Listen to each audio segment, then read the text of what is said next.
I want people to understand this ordeal. It's taken a toll on both of us. Casey Anthony's parents respond after 15 years of allegations. I've gotten blamed for something I didn't do, and it tears me up inside. This can change our life. This is serious. This is their final response.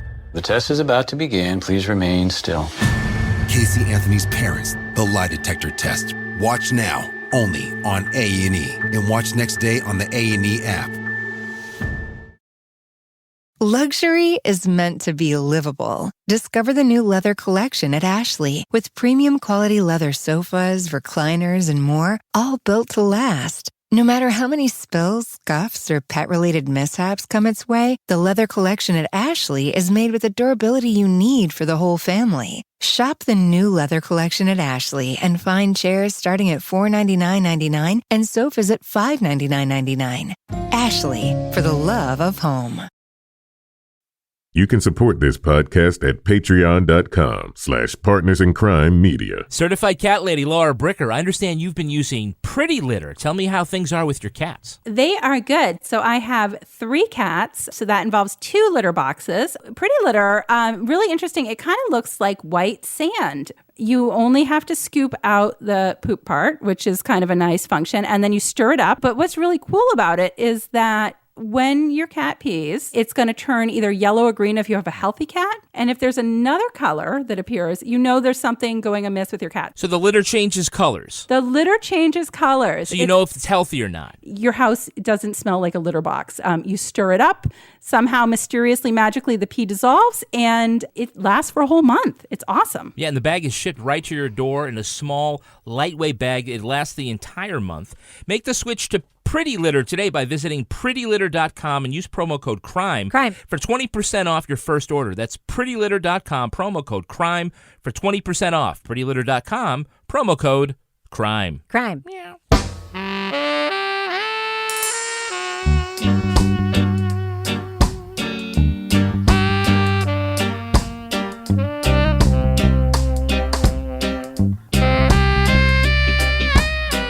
I'm Rebecca Lavoie, and this is Crime Writers On, the podcast about serial, true crime, pop culture, and this week, Serial Episode 4, in which Sarah Koenig goes in search of snitchers. Also, the Peabody Award-winning American Vandal is back with a mystery that's more than just about poop jokes. Joining me to talk about those things and more is my real-life husband, true crime co-author, former TV journalist, and resident turd burglar, Kevin Flynn. Hello, Kevin. I'd rather be the resident turd burglar than a professional turd burglar. It's probably better. Yeah. Also with us is journalist, true crime author, former defense investigator, licensed private investigator, and our favorite cat lady, Laura Bricker. Hello, Laura. Thank you. Today I am an autumn hiking survivor. So folks on the Richter scale rage walk got a little treat to my hiking today. That's right. Because for $6 a month, you can join our Patreon and get all of Laura's fitness/rage updates. Yeah, this was a vertical rage walk, so that sounds... It was, and it's not so good now. My knees are pretty much shot, so I have some wine and some Black Market stuff that Fireman Ken gave me for my knees, some sort of cream. So stay tuned. All right. Brought to you by our new sponsor, Black Market Painkillers. I don't know. He said, just rub this stuff on it. It will work. And I was like, well, what is it? He goes, I don't know. It's good. Don't worry. I got it from the police chief. We're only in the midst of an opioid crisis That's here. right, yeah. What could possibly go wrong? Next week, 3 crime writers, huh? Also with us, finally, our captain of woke cynicism, the brilliant author behind the noir novels known as the City Trilogy, and our very own Patreon book club wrangler, Toby Ball. Hello, Toby. Hello, Rebecca. Well, before we get started talking about Serial Episode 4 this week, I just want to say, true crime podcast lovers out there, those of you who are listening to this podcast who have already downloaded and tweeted about and reviewed Bear Brook, the true crime podcast that is being produced at my day job, New Hampshire Public Radio, by my wonderful friends Jason Moon and Taylor Quimby, and on which I have been a small part of the editing team. Thank you. And if you have not listened to Bear Brook yet, if you love true crime podcasts, you should listen. Really, Laura, what do you think of Bear Brook? This is totally unplanned. Well, I'm going to tell you, I'm addicted to Bear Brook. It makes me want to pay the extra money to get it early because this is a really fascinating case. New Hampshire, knowing this area, I used to drive by this park when I was working for the public defender's office. Really interesting case, but it's really well done. And I have to say, there was a little bit of a nod to Stranger Things in the beginning that I really loved. There was. That may or may not have been something that I suggested be in the podcast. So if you like true crime, this is a shameless plug for my coworkers in New Hampshire Public Radio. Please check out Bear Brook. All right, you guys ready to talk about Serial episode 4? You bet. Let's do it. Yep. In Serial episode 4, a bird in jail is worth 2 on the street. Sarah introduces us to Davon Holmes, a black man who spent a year in jail, awaiting trial for a crime it was later determined he didn't commit, the shooting of an infant in a car. Sarah wants to know why the charges were abruptly dropped and what led police to the wrong man in the first place. So what happened? After all that effort, wrong guy. What happened? Why did the police think it was Davon in the first place? And what happened over the course of that year to make the state let him go? At the end, Sarah learns many in the neighborhood, including the baby's family, knew who the real shooter was, but everyone abides by the code, no snitching. Now, kind of a broad question at first. I am wondering whether or not this episode, take whether it was good or bad or what it was about and what it wasn't about aside, fits with the promise of this podcast. What we heard in episode 1 was one courthouse, 1 year, and the same story told week by week, and we were going to have new cases and sometimes do old cases. And then we also heard a teaser at the end of last week that I thought, you guys at least thought, promised an episode about the police shooting that had been captured on video. And this was a big... promise that this would be that episode, but... Well, this promised a big turn. They kind of left Laura, it. what do you think? They promised they would do that in the very beginning. Does this episode, Laura, A, fulfill the teaser last week, and B, more importantly, I think, deliver on the premise of this season of Serial? What do you think? Well, I have to say, so last week, I mean, then this is what was great about Serial season 1 is you'd end an episode, there'd be this sort of cliffhanger, sort of something tease to the following episode, so you would want to keep listening. And last week we get that. We're listening to this story, and then at the last minute, one of the police officers who was going to testify, that was going to sink this person, is suddenly a police officer who's involved in the shooting. And next week on Serial. And then this week, It's a completely different story that wasn't at all related to the story that we thought we were going to hear from last week, which is fine. And I understand, I haven't seen it, but some people said, they mentioned it on their Twitter or their Facebook page or something, that there had been a change in the order or something. And this would be coming. I didn't see that, but somebody did tweet that out about that, because there were some people what happened? I feel like for me, this season of Serial is...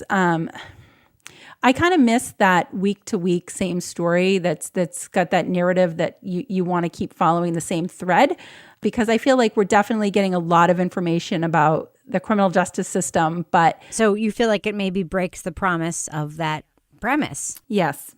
For me, I mean, it's well done, but it's not that same type of story that we got in season 1 and season 2. So I was a little surprised why they had this episode at this point in the series, because it seemed to me that the connection that it had was sort of showing sort of the irrelevance of the justice system in these particular cases, in that the people who were affected and the people in the neighborhood kind of knew what the deal was, and the justice system was, to the extent that it was doing anything, was kind of floundering around and coming to the wrong conclusions when, the people affected already knew the answers.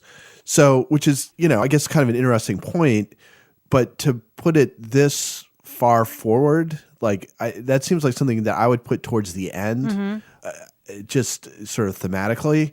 So that was kind of I wasn't sure why we were getting this so early, and I'm not sure how do you go from this back to the courthouse, because you've sort of undercut, sort of in some ways, the importance of what the justice system is doing in the community. And I would have thought that would have been something you might want to end on, rather than kind of throw in, 3 weeks in. Well, I had the same feeling, because last week's episode 3, was all about justice in the community. We heard the community meeting, which was a reason to go outside the courthouse. That was the bridge between the courthouse where the cops and the lawyers do their work and the community, and that happened last week. And I thought, listening to last week's episode, that the episode we were supposed to hear this week, which it sounds like they did make an editorial change, and we all know there are reasons why that happens sometimes. Although the season has been, 2 years in the making, so, the idea, I don't know, it was legal, whatever reason, why they had to make the last minute change, who knows. But to still be outside that courthouse, if you think about the strength of that first 10 minutes of the first episode of this season, which I believe I said on this podcast was like the best opening of any episode of any podcast I'd ever heard. The promise is 1 year, one courthouse, week by week. From This American Life and WBEZ Chicago, it's Serial. One courthouse told week by week. I'm Sarah Koenig. I do feel like I was okay with last week's episode leaving the courthouse, but this week I felt it broke the promise. Why are you so slavish to the construct of what you think? Because that's what they told us would be. You shouldn't make the promise if you're going to break the promise. But it's about a look at the judicial system. I mean, just because he was let out of jail and isn't physically in the courthouse, it's not worth the story? No, I'm not saying it's not worth the story. This is not my critique of the episode. This is my critique. We haven't talked about the episode. We've talked about whether or not this episode belongs here. Can I tell you something, though? When I look at what people are talking about on social media around this, not just on our Facebook page, but larger, I've seen a lot of sort of swirling questions about sort of the standalone nature of these last two episodes and how the first episode made it they were very plain. We have tons of access. We're going to talk to everybody, cops, judges, lawyers in this place. And now 2 weeks in a row, we're not in the place. So I was hoping for that movie they show at Christmas every year. What's with Hugh Grant? Love Actually? Love Actually, yes. Love Actually. And you've got all these different characters. And then in the end, they're all connected. I was kind of hoping for that with this, but I don't really feel like smoking crack. I really do. Okay. I think you are three. You are all smoking crack. Wait, you're lumping me in on this? Yes, I am. He hasn't even said anything. Okay. Well, no.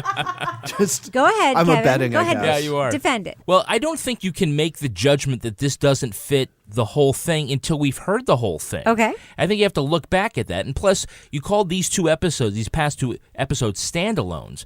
But judging just by the teases, these are the only two episodes that have a part two or anything more to them coming up. Right. I don't know. I think it's just like if you're sitting here thinking that this meal is going to be bread and then soup and then salad and then the entree, if you think it's that conventional, then you're probably going to be disappointed when you think something doesn't. Like, but what if someone tells you it's going to be bread and then soup and then salad and the entree? They haven't said that. They did. They didn't say it's going to be this. They said it's and 1 then the second year week it's going to be sure in a courthouse. That's what they said. I think when you say literally in the courthouse, it can only be in the courthouse. You can't go and talk to people in their house. Going outside the courthouse. I don't know. I think over there is a forest. This was a good episode. Over there is Why a are you forest. fighting with me right now? And I'm just saying you're looking. So we need to be patient, Kevin. What you're saying is we need to be patient because it's all going to tie together, and she's going to weave it all in, and we're being a little too impatient to find the meaning. We said the same thing in Serial I Season 2. don't know if she's going to weave it all together, but you can't say she hasn't wove it together based on how much we've had. It's just you just can't say that. We are making the same arguments in Serial Season 2 at exactly this point. And at the end of Serial Season 2, we all said we're not sure that it all stitched together super well. I'm just saying, sometimes the promise is it's okay. It doesn't mean the episode wasn't good. After I did a program in Vermont yesterday, and afterwards I went out for a beer with my sister and my brother-in-law and a listener, Kate Kozior. So she was asking me where I thought this was going. And I guess that's kind of the question is, do you need a sense of where things are headed? Or is it just like every week it's just like, okay, well, let's see what happens this week. And, maybe at some point it'll kind of, the larger scheme will make sense. I don't object to what they're doing, but the way it was kind of billed seems a little I don't know why you would say that if that's not what you're going to do, essentially. This episode is about snitching and the no snitching mantra sort of in the criminal justice system and how people are not willing to talk for fear and for fear of their lives, for fear of all sorts of kinds of retribution. As demonstrated by that scene in the courthouse. That's right. Just saying, folks. Okay. It's a burn. Are you going to be a little baby all this entire episode? Oh no! Shots fired! Shots fired! Are you going to be a giant baby this whole episode just because someone said a woman can disagree with you without you being a giant baby? Just saying. Okay. Oh, God, people. Oh, God, me too. Maybe Kevin needs some pretty litter. Pretty kitty litter. Laura Bricker. Yes. We hear Sarah talk about how muddy cases become because of the no snitching rule. You were a defense investigator who had to find Yes. witnesses to go into Yes. court and talk in cases. How many times did you see the no snitching mantra muddy up cases that you worked on? I saw it a lot, but I have to say that listening to this episode, it was kind of a different level here because it was definitely something where, the whole I'm not going to snitch on this person. But I more often than not saw people who would then eventually sort of look out for their own butt and maybe give a partial truth about what happened, not the whole truth. But in this case, I was just really amazed that nobody would say shit, at all. And to the point that it really became an issue where it was this whole the police should be doing their jobs. I'm like, I was nodding along with Sarah. Yeah. And when she was questioning them, how can they do their jobs if nobody will talk to them? Right. So it was really kind of detrimental to anything even happening. So it was sort of perpetuating this cycle that they're in because nobody wants to change. So I saw it, and I definitely saw it more, people really holding on more so in bigger cases. In smaller cases, people would be like, yeah, fuck this. And, depending on what it was. But this seemed to be at a different level, which I don't know if it's just a different area, but definitely people holding on a lot harder to that sort of, they called it a religion at one point. Right. Well, the whole case with Davon Holmes and whether or not he shot this poor baby, we hear about this crime at the beginning of the podcast. Sarah goes to talk to him because none of the cops will talk, none of the lawyers will talk. And so she just goes directly to talk to him. And we should go back a little bit. What happens in the episode is that the episode opens with a homicide detective, Rhonda Gray, who I kind of wish would be a character in this podcast because she was so awesome. We hear her being interviewed about a crime, which is the shooting of a 5-month-old infant in a car. I listened to her screams as they went through the ER. And I watched the grandmother, wash blood off her as she tried to save the child. And I just want to say to the citizens of Cleveland to speak up. It's time to speak up. So Davon Holmes is the guy that Sarah Koenig went to talk to. He was indicted on this crime. He was in jail for the crime for a year and was let out of jail unceremoniously because it turns out he didn't do it. Everybody's saying you did it. We know you did it. Me, I don't know what you're talking about. I wasn't there. I heard about the child dying. I feel bad, but I'm not the one that did it. Y'all got the wrong guy. Yeah, you a baby killer. You did wrong. That's the phrase they use, baby killer? Calling me a baby killer. It's calling me all type of baby killers and cowards and just belittling me all around the board. So let's talk about this interview.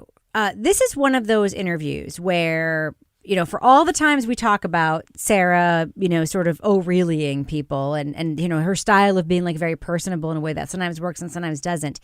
This is an interview that to me really works because Davon Holmes, as a character in this episode, goes from the guy who was wrongfully arrested for this crime that he didn't do, and it sort of shifts partway through the episode.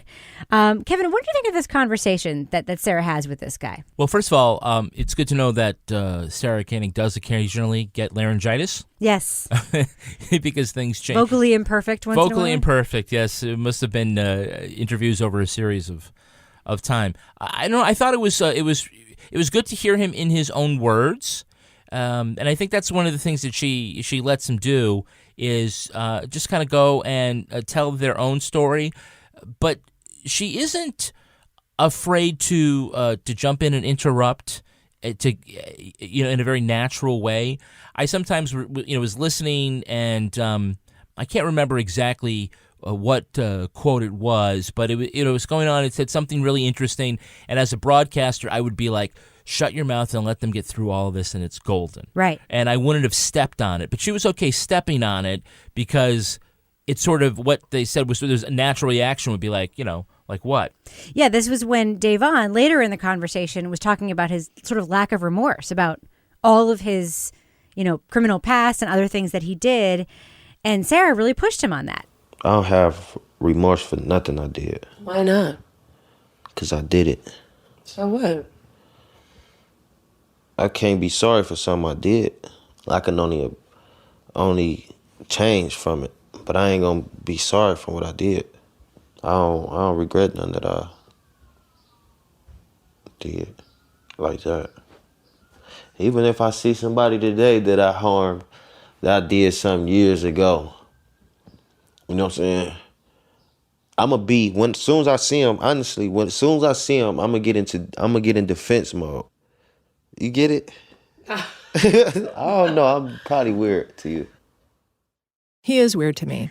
All right. So, Toby, one of the things that was really interesting about, this case and the fact that Davon ended up being fingered as the shooter was that it relied on something that we've heard a little bit about in other podcasts, and Sarah does a very sort of efficient job explaining and talking about the series of witnesses who over time came to remember that Davon was the shooter of Aviel Wakefield. They don't mention the studies, I started looking into this, that talk about how when eyewitnesses pick out someone as the perpetrator in a police lineup, they identify innocent people more than 30% of the time. 30%. Or the ones that say you're never supposed to show an eyewitness the same photo more than once. So, yeah, nearly 2 months after the fact, the landscaper is suddenly 90% sure of his ID. What did you think of this entire sort of inaccurate memory section of the podcast? What we know, what science knows, is that memory is very easily corrupted. And I think that might actually be the word they use there. What feels like strong, very real memories to you can in fact be quite off. Like your memories are constantly slightly changing. So this idea that you would be showing the same person in a lineup again and again, especially over the course of time, and then a person would see a face that they recognize from a lineup before and then sort of mentally place that at the scene of the actual crime is not surprising. And in fact, unless it seems like that is almost even likely to happen. And I think that's the kind of thing that happens, probably more than we want to, sort of contemplate. And his thing was like, I'm going to go with my instinct. I'm 90% sure it's this guy. And that seems like exactly what you would say. It's like, that guy's face looks familiar. Yeah, it's from the other lineup we showed you. Right, exactly. Which you're not supposed to do, apparently. And that would be why. It wasn't surprising. The fact that Devon spent a year in jail based on this is sort of both ludicrous and maddening. Although he's got there's that other sort of theory about why he was there. That's right. Do you want to just talk about the other theory for a second? Like, what was the other theory, Toby, for our listeners who may not have heard that part of the episode? Okay, well, the other theory is that he was basically put in there to stew, so they thought that he knew who the shooter was. Right. And the idea was that you would just keep him in jail until he eventually was like, I want to get out of here, so I'll put my finger on the guy who actually did the shooting. That's right. And it's, it's kind of presented, I think it's the father who does that, right? Yep. The father of the victim.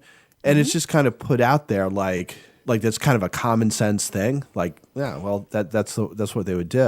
Well, that's one of the things that struck me about this episode too, was that, these people in this community have so much contact with law enforcement and with crime that the casualness with which they talk about crime, I'm going to skip ahead of one scene that I want to talk about, because at the end of the episode, closer to the end, Sarah does go to talk to Charles Wakefield, who was the father of the baby who was killed in this shooting. And even though he is very emotional and becomes very emotional, but he's talking about the person who he knows did it, and he's talking about the way that they went about arresting Tink, which is Davon's nickname. It's all very clinical. It is. And, I experienced this a lot when I was a defense investigator, because it's like it just sort of becomes part of your vocabulary when it's something that you're used to being involved with. It wasn't a big deal for a lot of people when I would go out to talk to them, because this wasn't like their first rodeo. This was something they had been involved with before. In this case, though, like as a listener, it's a little bit disheartening to hear that the shooting of this 5-month-old infant, and then I think there was another child that was also shot by mistake. That's right. And that is now sort of like I wouldn't say they're taking it in stride, but it doesn't seem like it's super shocking to a lot of the people that are involved. It is to us as listeners, but to them, it sounds like this is something that they think could have happened. So that's kind of disheartening to hear that's right. Sort of where the people that live in this area have gotten to. It's their reality. I mean, and that really comes out in that second case you mentioned, the 3-year-old named Major who was shot. And at his trial, in order to demonstrate the power of this no snitching code, Kevin, in the courtroom scene in this trial, there's a witness, RJ, who watched this 3-year-old named Major get shot, went over, tried to save the 3-year-old, wrapped him in a shirt, put him in his car, brought him to the hospital. The prosecutor, the female prosecutor we hear, Anna, knows that he knows. And the guy literally has a tattoo. No that snitching. says no snitching. Right. And he's up on, and he doesn't know what to do. Right. I ain't gonna lie, I don't know what to do. RJ begins to spiral. It's hard to follow, which I have to think was at least partly by design. He says he's got all this pressure on him, and no one can help him. He's even asked COs in prison. He's serving time now on a different case. What should he do? Should he testify? He feels it was right to help the baby, he says. The best thing he ever did. But a lot of people on the street are talking about him, threatening him. He's getting in fights in prison now because people have heard he's a snitch. What'd you think of that scene? Oh, I thought it was pretty dramatic, and it was illustrative of what the issue is, like how deeply ingrained it is. In the last episode, we start off with this community meeting between police and residents, and there's a moment where a police officer asks a resident who happens to be the mother of a slain child, "What can you do to help us with this?" And she said, "Why are you asking us to do your job?" And we all listen to it and go, yeah, that's right. And then we come to this episode, and here it's like, this is the reason why it may be a silly question, but this is why it's asked. What can you do? Nobody can say who pulled the trigger. Well, we heard that in the case of that trial, the trial with the murder of that child Major, some of the gang members would show up at the trial and sit in the courtroom, right, watch the testimony. Right, but so when someone says, because this no snitching thing, this isn't a modern inner city crime thing. This goes back to the mob, even more. The thing about, well, you shouldn't snitch, the rationale is not because the justice system is going to treat you poorly. It's because the street is going to treat you poorly. Yeah. Right? So it isn't don't snitch to help yourself. It's don't snitch to jam the rest of us up. And so that's where, the collision between that scene from episode 3 and this philosophy comes together. Here's where, you could come up. Right. And at the end, when the dad is saying, the police should just come in and, figure it out for themselves. And Sarah's like, well, I mean, they would need to talk to people to do that. People would need to share information unless they were there or psychic. Exactly. And no, it just, so that's a problem. There's a bridge there that needs to be crossed. It's an unwinnable game.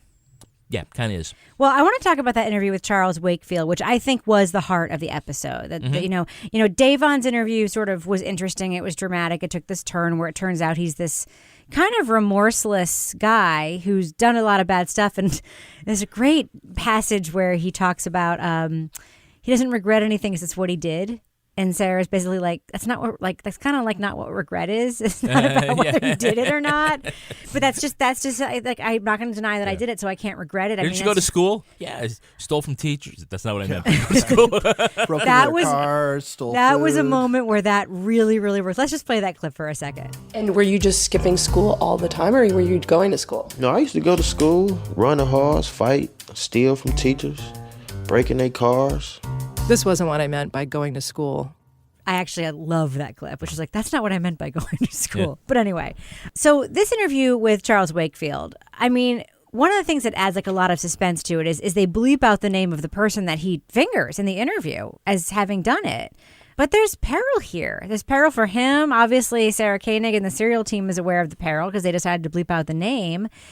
He lives with and goes to the store and sees on a regular basis the man that he knows killed his child. Mm-hmm.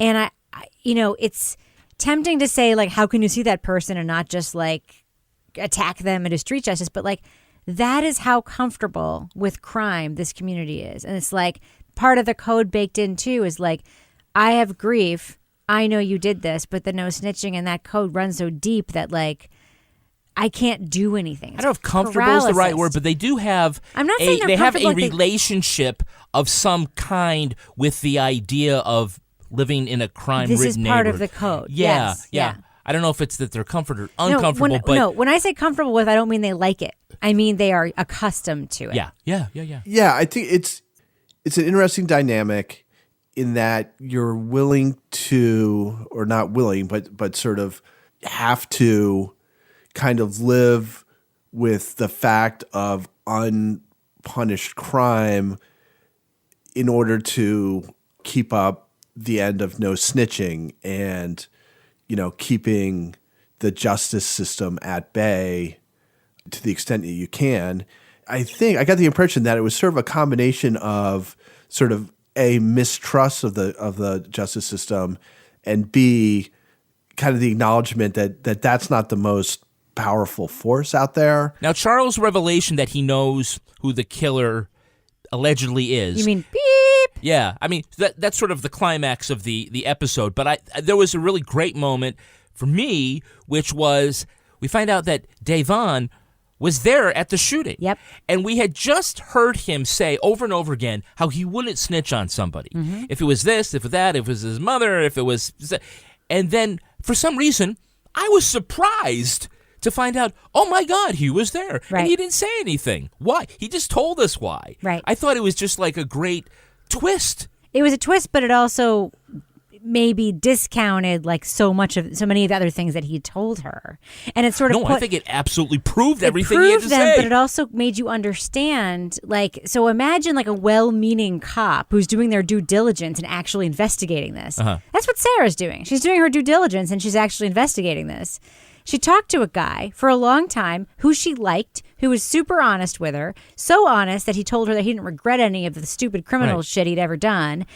And he also showed right to her face how unhelpful he would be. That's right. Where you think he's being helpful, but he's not. Right. And then when you look back at this, you were like, oh my God, it was all there the whole time. Right. And now imagine she's a cop trying to solve this Bruce Willis case. was a ghost. Right. Exactly. We didn't know it. Exactly. And that's the position that even well-meaning, like law enforcement people find themselves in when they're trying to investigate these cases.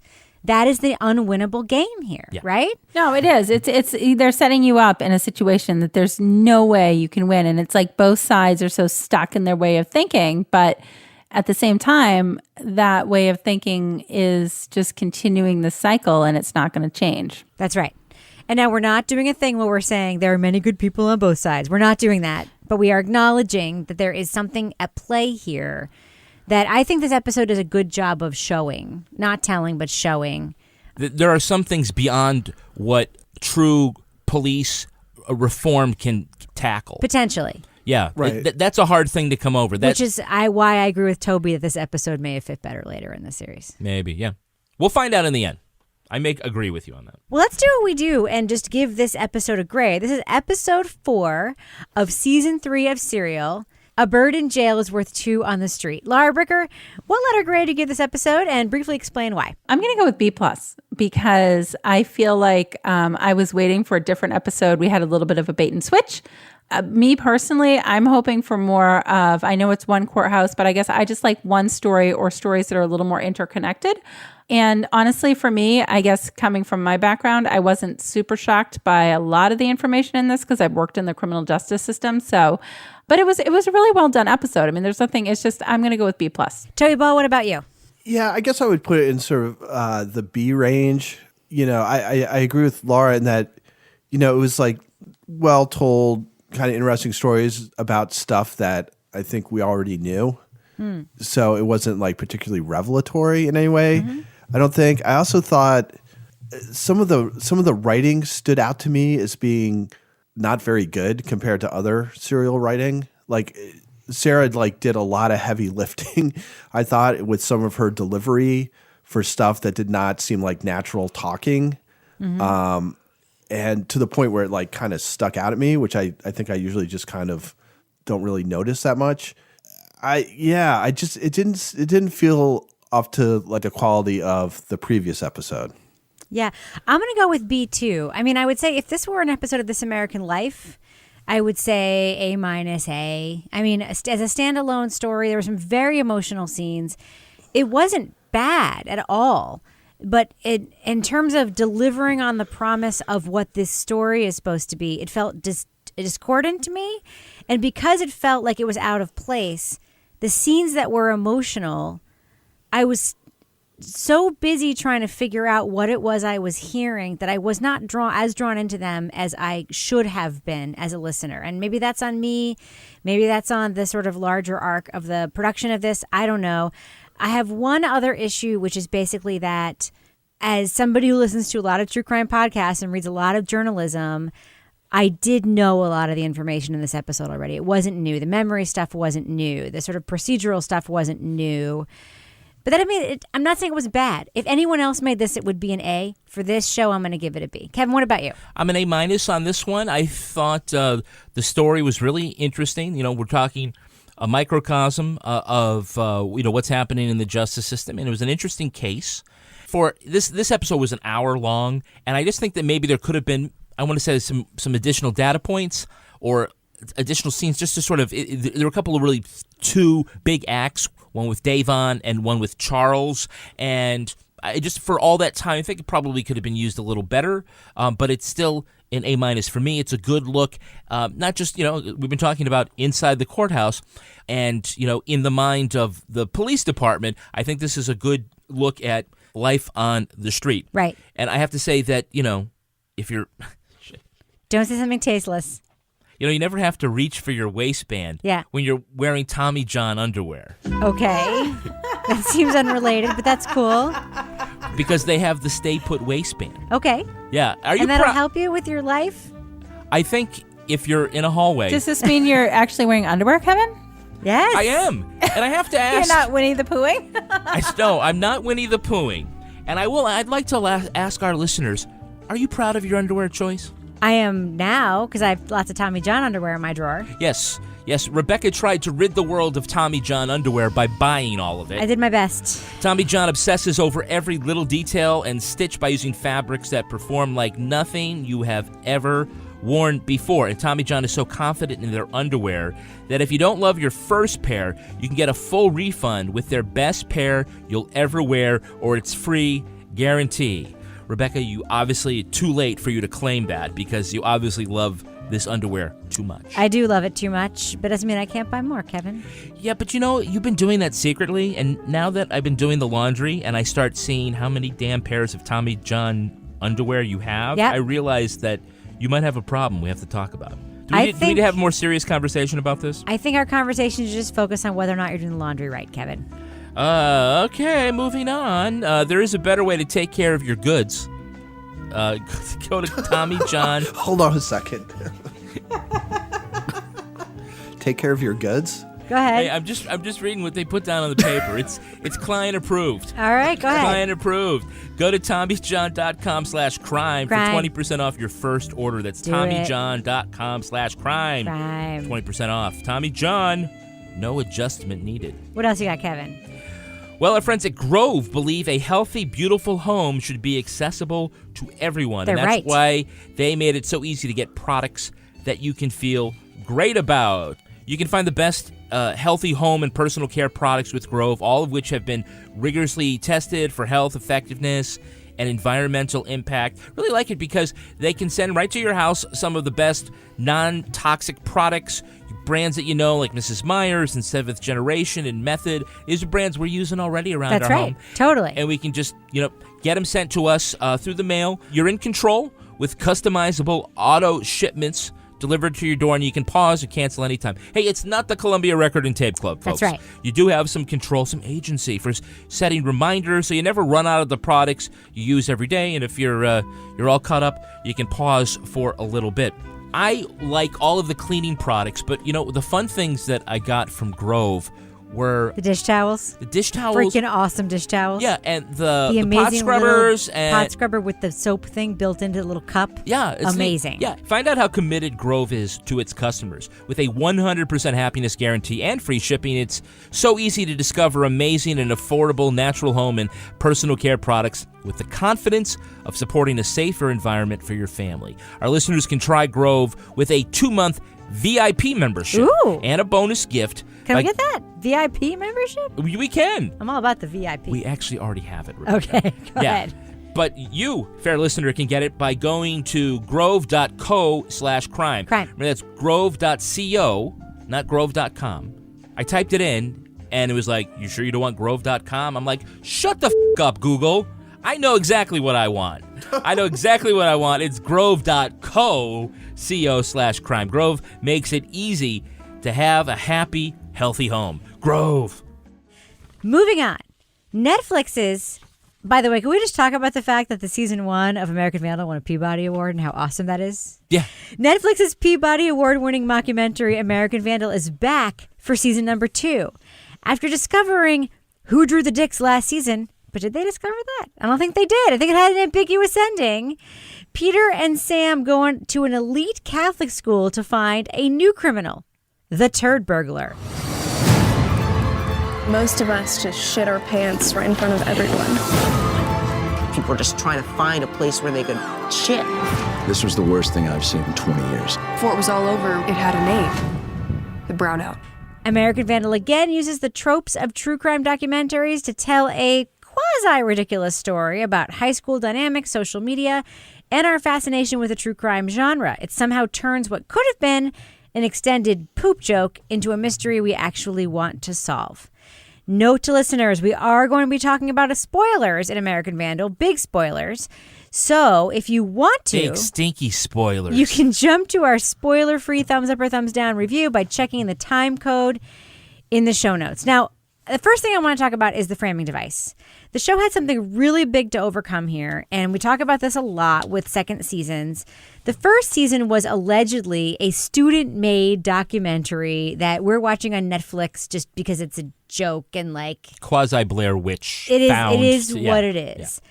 At the beginning of season 2, there's a framing device in which we learn that season 1 was actually a really shitty student documentary, and they show us the actual footage that Netflix had optioned, which was why the season 1 we saw actually had like the drone footage and the reenactments and all the other stuff. The 3D graphics of And hand that, jobs instead of 2D graphics. Exactly. And that's how they got a lot of fancy stuff. And now that season 2 has happened, people all over the country are submitting their cases for this second season. Kevin, would you think that was stupid or clever? I thought it was clever. Yeah, it still kept it kind of grounded. It can pull you out of the texture a little bit in order to get the mockumentary feel that they're going for, which seems very much like The Keepers to me. To get that with also having the believability that this is a student-run thing. So you're able to see it and you're like, okay, we understand why they have all these crazy reenactments at this school. It's because of Netflix. They're helping them do this, as opposed to wondering like, oh man, how do they freaking do that? Now, season 1 had its own patsy, its own like potentially wrongfully convicted protagonist, Dylan Maxwell, who I'm still a little bit in love with, not going to lie. And in season 2, we also get a potential patsy, a pretentious, awkward, tea-swilling, fact-touting teen named Kevin McLean. Toby, what do you think of this character? Can you relate to him in any way? The Fruit Ninja? Stan McLean. Can I relate to him in any way? That seems like a loaded question. You both are on house arrest. Rebecca, that was a good setup. Our love of obscure teas and he's an odd character. I don't really know what else to say about it other than he's an intentional eccentric. He's an intentional teenage eccentric. Now, Toby, I am curious on a storytelling level, what did you think of the setup of this and that framing device they used to convince us in a 5-minute scene that it's completely okay there's a season 2 of this thing that high schoolers make that involves them getting on a plane and going across the country? I think they had to do something, right? I mean, unless they're going to just have two different kids at a different high school. If you want to keep those characters, you had to come up with some story as to, it's not going to be like it's going to something else is going to have the high school. Like in the beginning, someone mowed a dick into the Right. football field. Yeah. Yeah, I mean, it was fine. It was kind of funny. I have to say, given, and granted, Kevin, you and I watched this a couple weeks ago. We didn't watch it this week. And obviously, I think our listeners know we tape this comes out on Monday. We tape the week before.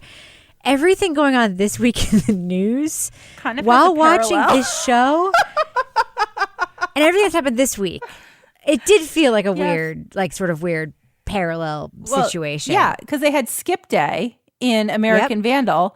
And regardless where you fall and whatever's been happening in our country, we had the same sort of incident during the recent Supreme Court hearings where there was a day where they all went off and they had Beach Week. And there's a lot of parallels to American Vandal.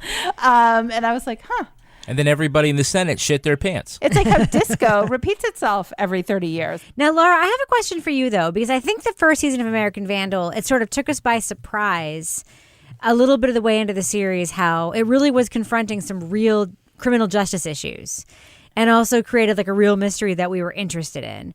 This season, in episode 2, immediately goes into a critique and real look at interrogation techniques. Did you notice that the second episode was about the Reed technique and how they got Kevin McClain to confess to this crime? Yeah, I mean, they definitely, in this entire series, use a lot of what expert witnesses to commentate. And I love the expert witnesses where they come in and they, they'll do an interview and then they'll bring the expert witness in. Well, they really should have done it this way or, blah, blah, blah.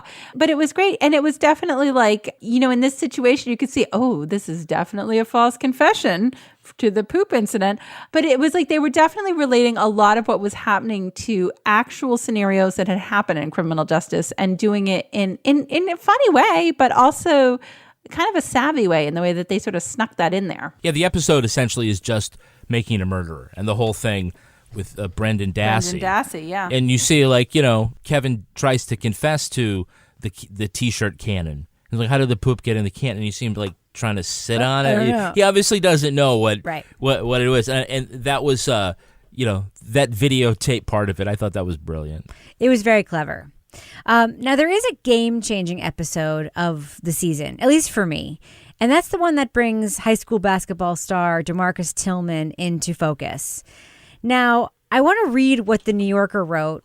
They have sort of a glowing article about the series, but they talk in particular about this character.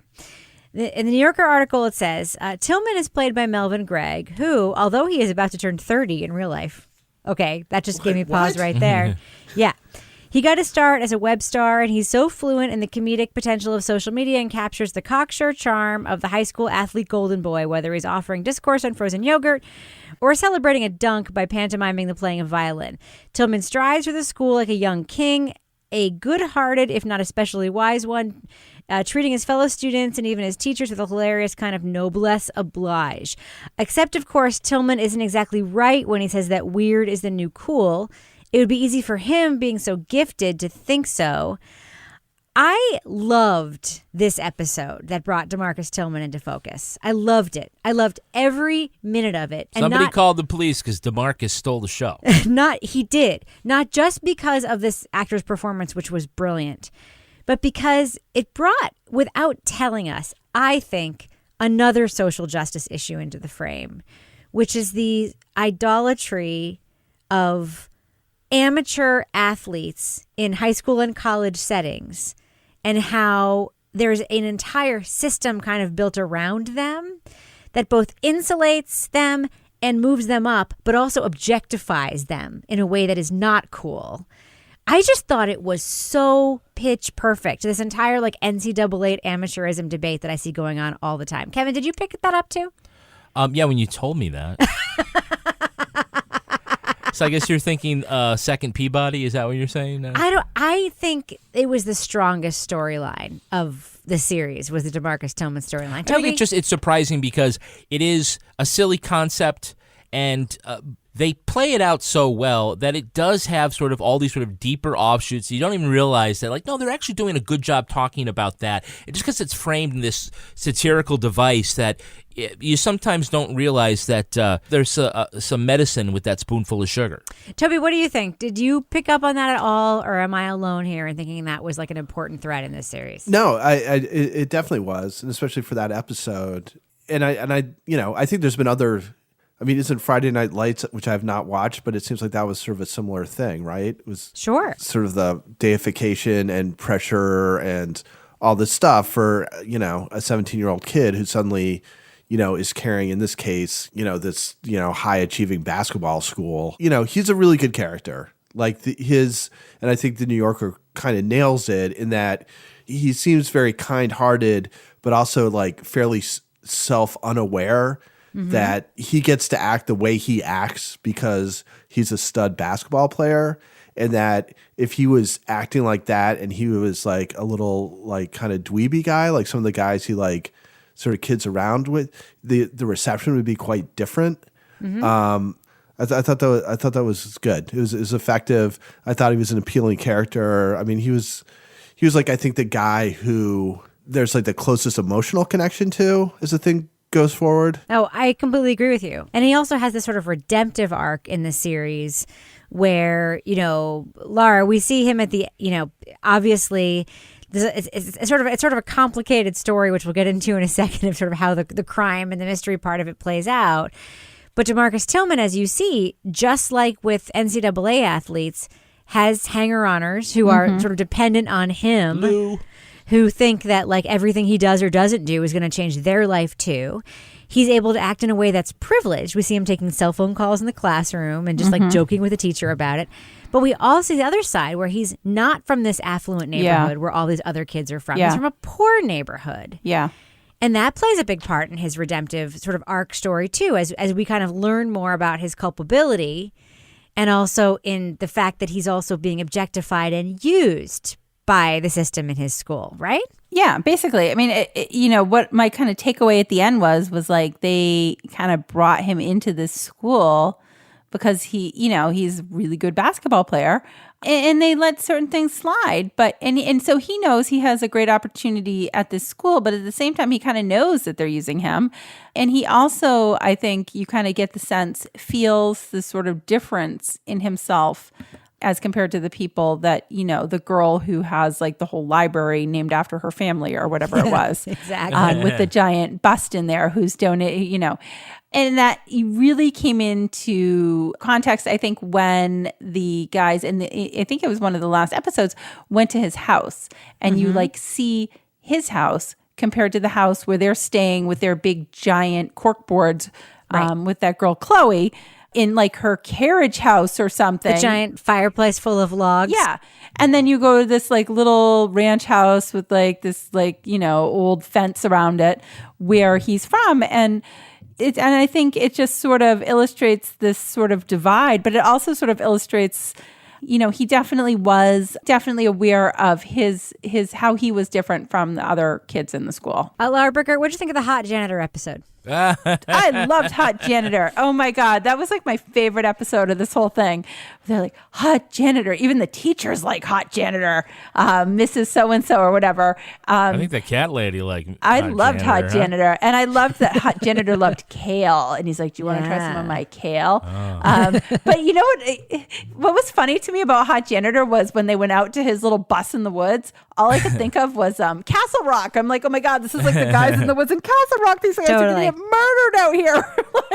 100%. But I liked how he was like super forthcoming. Like he's, oh yeah, blah, blah, blah, blah. And he just like told the whole story with like not even like fighting, telling the truth. Really?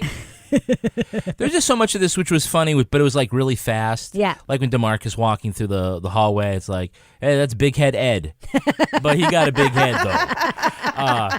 And then you see like him posting on social media, like him playing with Asian Josh. Yes. He's like, but he's really Mexican. Yes. It just like stuff was like really fast. Very high school. Right. But he also, the idea of acceptance I think was a very positive thing because, again, I think you touched on this before with the DeMarcus character in other stories. This kid would be the high school jock. Yeah, he would be. This is the benevolent king, right? He here is like, I'm the star, but he gives love to everybody thoughtlessly, though. But to the character, in his truth, it's honest, right? He's not the '80s high school movie villain where he's like, I'm the big, swinging dick. I'm going to knock the books out of your hand. Yeah, Revenge right? of the Nerds or something. Yeah, he was, and that way he was different, and that's part of what made him so charming. What makes the show so charming to me, and I had the same, I think, response to the first season, is diversity. Like, there's diversity of characters that are intentional. You have like DeMarcus, who is like intentionally a black character who is being objectified by this very like rich white school for his athletic ability. And that is intentional because it's like a social story they're trying to tell. But there are also like a lot of other kids in the episode who were black, like the super religious kid, and like DeMarcus' hanger on her. And then you have like Asian kids, and there's like a whole like lesbian storyline, which is almost like inconsequential. I mean, it's part of the story, but it's not like made a big deal of. It's like diversity, not for diversity's sake, but diversity just built into the fabric. That's what I mean, but by acceptance. I mean, throughout. Yes, and yeah. But I actually think that is reflective and honestly reflective of what teenage life is like right now. And that's like the New Yorker article. The reason I wanted to point it out, what they pointed out was that American Vandal, intentionally or unintentionally, has a point of view on teenage life that other stories like this don't quite capture. Whether or not you think it's successful or not is doesn't matter, but the point of view of it. And I think one of the really great examples of that is one of the clues that goes through 3 episodes that helps them solve the mystery is about the glitch in the Yes. Right. Yeah. Yes. Yeah. It's really smart because that is something a 16 or 17-year-old would see that an adult would not notice. see. Yeah. Right, Laura? Oh, yeah, absolutely. I was watching that and I was like, oh, this is like absolutely they must have like a teenage consultant or somebody that's super savvy consulting on this because this is absolutely something that a teenager would pick up on. And like I would be like totally oblivious to, and they'd be like, no, Rebecca couldn't have done it because she didn't update her iPhone. It was Kevin. Kevin is the one who did it. And I'd be like, what? How do you figure that out? Oh, the glitch. Oh, okay, what? Like, but they would, that's like totally just part of their vocabulary. My daughter walked by and she's like, oh, that was so annoying. And how old is she, Toby? She's like 12, right? She's 13, yeah. And I'm just using the L. Now, Kevin, quick question. The whole thing with poop, like we thought that was going to be like a series, but they didn't really do a lot of poop jokes. This season weirdly was more grounded, even though it was about poop, and last season was about dicks, right? Yeah. Well, I mean, there was a throwaway line when they're talking about, what could the motive for this, the brownout have been? It says, well, poop is funny. Yeah. Poop is funny. But yeah, I think it's just a device. It's the poop MacGuffin. The idea is just the poop guffin. The poop guffin. It's just getting the story going, and I think it's brave in the sense that a brave writing thing, because it's like we're just going to be bold. We're going to be silly and profane, but we're gonna build a real serious mockumentary, if that can be true. We're going to build a real true crime documentary around this silly crime, right, and play it straight. All right. Now, Laura, I know that there was a very complicated solution to this mystery that involved many perpetrators driven by a criminal mastermind of the type that you would see like in a classic James Bond film with a villain sitting in the cave with like a big long plan. Sitting in the kiosk in the mall. The cave was just a mall kiosk. Was the outcome of the mystery satisfying to you, yes or no? Because I had mixed feelings about it. I do too. Because I was like, wow, that wasn't where I saw that going. Up until the episode before, I thought it was something completely different. I almost feel like in the last episode, they tried so hard to like do this big twist finale reveal that none of us saw it coming. And I don't know if it really felt genuine after that, because it was just like so far out of left field to me. Like, where the hell did this guy Grayson come from? I never heard of him. The best part of that whole thing was the dump warning. And I loved other people giving their like where they were when they heard the dump warning. And the kid who was like, I was so scared. I thought we were going to get pooped on. And I was looking in the ceiling. Like, it was just like, so I felt like it was almost like they did try too hard at the end. I did like some of the graphics. I liked the graphics they used of the cell phones in that episode. But not quite where I saw it going, because it kind of went right back to where we started in the end. Quick question. Would you hire the Horsehead Collective to play at your child's party? I don't know. It depends if Miles is part of it, because I think Miles really added to that group once he came in. I mean, he had the whole bat mitzvah, he had the racket going. But don't the interviews were all really good. Yeah. At first, we didn't know it was poop, but then someone said, it's poop, and we knew. I did love the interviews with the kids. How did you get access to the teacher's lounge? We used journalism. Toby, what did you think of the Horsehead Collective? I'm dying to know. I know you're a big fan of alternative music. Yeah, that's usually right up my alley. My daughter didn't know what I was watching, and she came in and she kind of looked and she kind of squinted at the screen. She's like, "Is this for real?" And I was like, "Yeah, no. Unfortunately, it most certainly is not." I think they've got a future. They just need to mature a little bit. I do think the Horsehead Collective, though, it's another one of those things that's like so in tune with teen culture. Yeah. Yes. Those horse masks, like kids fucking love those horse masks. It's like a Reddit thing. It's like a meme thing. You know, we had to buy, remember we had this like T-Rex costumes that they walked around for a while? God. One of your kids skied in the T-Rex costume. Yeah, he also skied in a gorilla costume. I'm just going to say. Yeah. That's how they roll. No judgment. There's a group at my son's high school that played on like Spring Fling or something that was not too different. All right. Well, let's do what we do. I mean, I know that we all have differing opinions about this. We just talked about some of the highlights of American Vandal Season 2. But thumbs up or thumbs down, would you recommend if our listeners, if they haven't checked it out yet, should they check out Netflix's follow-up to the Peabody Award-winning American Vandal Season 2? Laura Bricker, what do you think? I say, yeah. You know what? It's a fun watch. It's definitely something kind of lighthearted, but it's also very smart the way that they. It's definitely the ode to the true crime documentary world that we find ourselves in, but done in a very fun way. And you know what? Hot janitor. That's all I'm going to say. That's all you're going to say. What about you, Toby Ball? Would you recommend our listeners check out Season 2 of American Vandal on Netflix? You know, this is a funny one because I didn't really enjoy watching it that much. But I think it was more just everything else that was kind of going on, and I wasn't like in the mood for like something quite like this. So the world was getting you down. Yeah, and it's like okay, now like that's the first for an interview. Toby needs to wear a horse head. He'll feel better. Feces everywhere, and I don't want that to discourage other people from watching it because it is like as we were talking about it.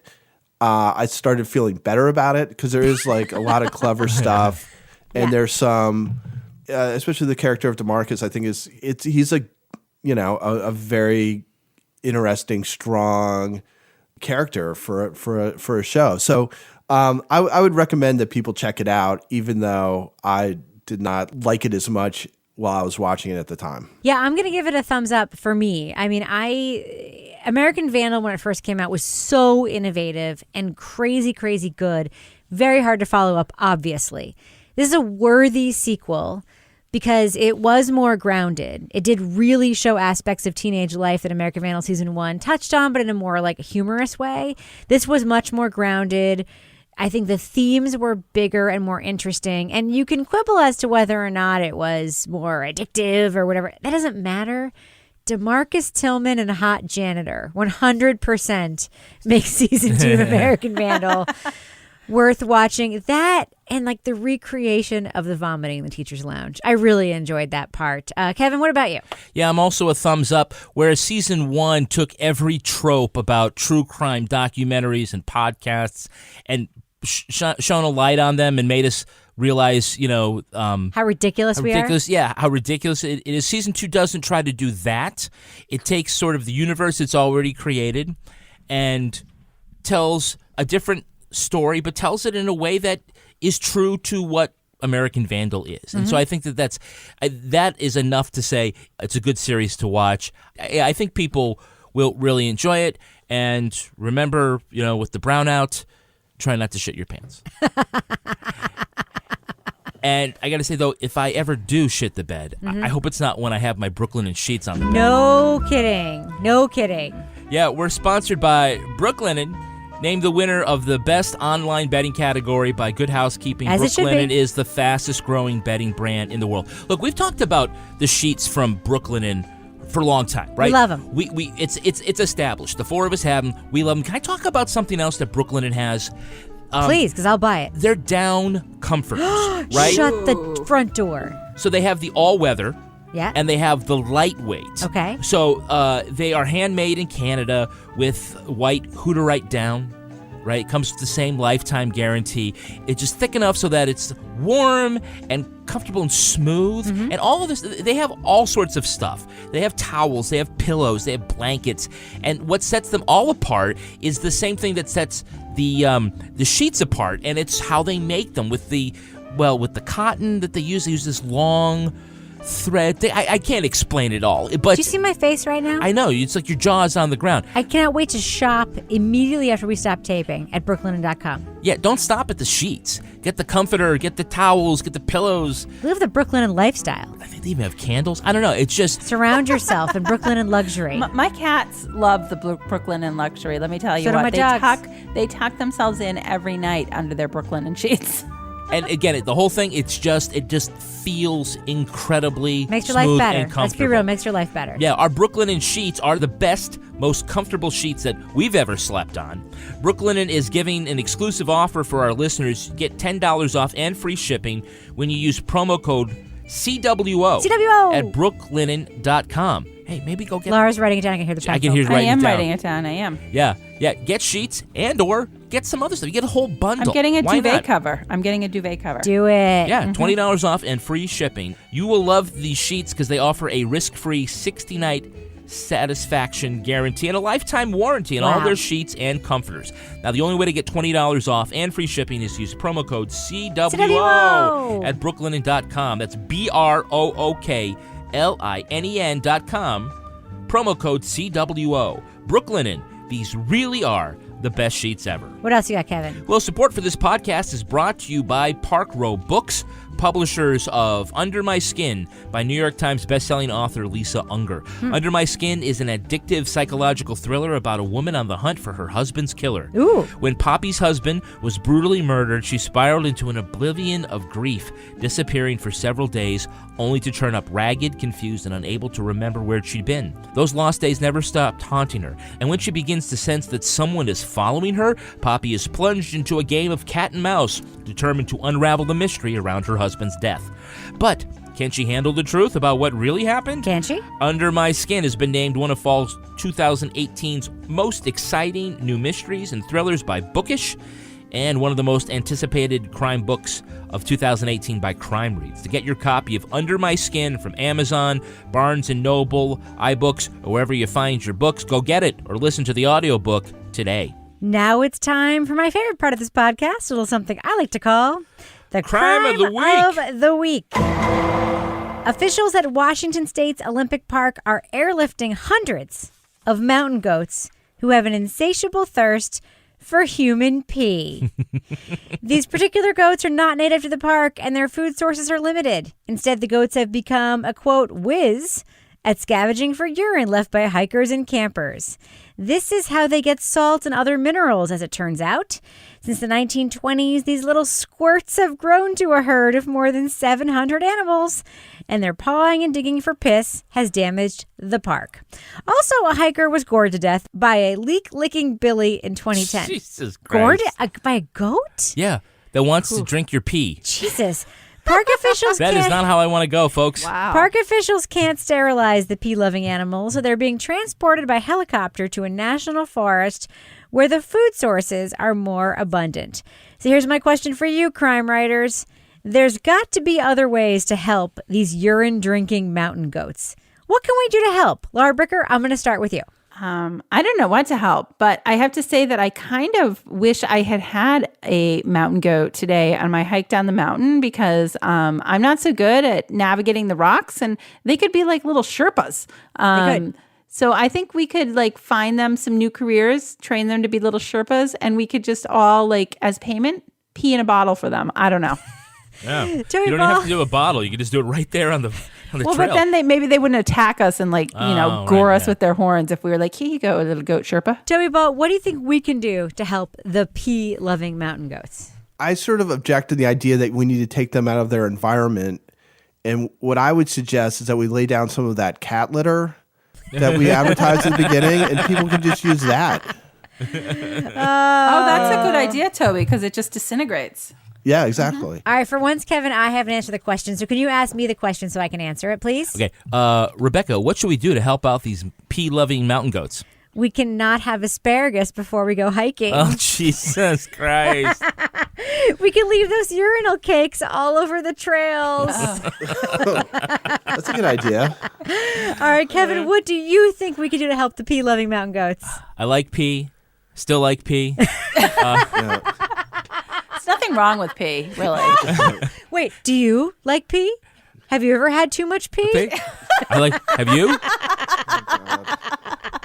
So I think what they should do, have you ever seen like during wildfires when they have those planes that fly overhead and drop the whole giant thing of water? Yes. I think you get R. Kelly. Yes? Oh, geez. And all right, maybe you could figure out. All right, we should probably end things on that note before we wrap up the show. Laura Bricker, do we have a cat of the week this week? We have a horse of the week this week because I promised last week I was going to do a different animal, and also I was going to select it from the new Richter scale true crime rage walking group that we have $6 a month on patreon.com/partnercrimemedia. Yeah. So my one of our members, Emma Cassidy, she would like to submit Dixie, her 8-year-old ex-racehorse who is partial to a cappuccino of a weekend. He is preferably likes a jam donut. We're English, me and him. He's Irish. So not sure if they're called something else in America. Rather less appealing, he's also partial to the vet. Seems he likes needing stitches in his legs and numerous repeating x-rays. So he That's has weird. some... Yeah, he's got some issues. He also rage walks on occasion. When I wake him from his Saturday afternoon nap to take him to use a water treadmill, he got me through so much these past 8 years, not the least the death of my dad. And honestly, he kept me together when I was falling apart, and I would be truly lost without him. He also has some very nice outfits that you can see if you see this post in the Rage Watching Facebook group where she posted a lot of pictures. So thank you, Emma. Patreon.com/partnersincrimemedia. At the $6 level, you also can submit your health challenged horses. Laura Bricker, people want to submit their cats, dogs, or any other animals for Cat of the Week. How can they reach you on Twitter? At Laura Bricker. And Joey Ball, people want to reach out to you and, I don't know, give you some consolation because it's clear that you are coming down with a little fall cold. How can they find you on Twitter? At Toby Ball NH. And Kevin Flynn, if you want to reach you on Twitter, how can they do that? I'm at Kevin P. Flynn. And I'm going to abdicate my credits time. I'm at Reb Lavoie on Twitter and Instagram. But you have some people to thank, Kevin, so can you do that very quickly for us? I want to thank everybody that donated to my walkathon, Walk a Mile in Her Shoes. These folks donated a little bit to help the Crisis Center of Central New Hampshire, Sarah O'Reilly, Krista Coria, Rachel Harrison, Rebecca Epstein, Ben and Noelle Bruning, Claire Cantwell, Kylie McElvin, Jennifer Rubenstein, Nikki Mans, Jessica McInerney, Emiliano Diaz de Leon, Katie Vepraskis, Ann Rogers, Carol Coelho, Lee and Suzanne Kozier, Kimberly Hoffling, Wendy Martin, Lisa Miller, Melissa Hodenfeld, Bonnie West, Maura McClellan, Courtney Casadilla, Rebecca Lavoie, and Anonymous. This show was recorded in the Yoga Loft above the Bodega in Bay St. Louis, Mississippi studio, otherwise known as Studio C, the closet in our basement where we mix techno music while wearing jumpsuits and definitely rubber horse masks. On behalf of all the crime writers, thanks so much for listening. We will catch you later. I like pee. I still like pee. Oh, my I word. poofed some pee. Poofs and pee. Devil's Triangle. Oh, my God. Kevin, Toby, Laura. Devil's Triangle. Oh, no. Ew. Well, it's either Laura or you, Rebecca. It's a hostile work environment. Someone call HR. Oh, God.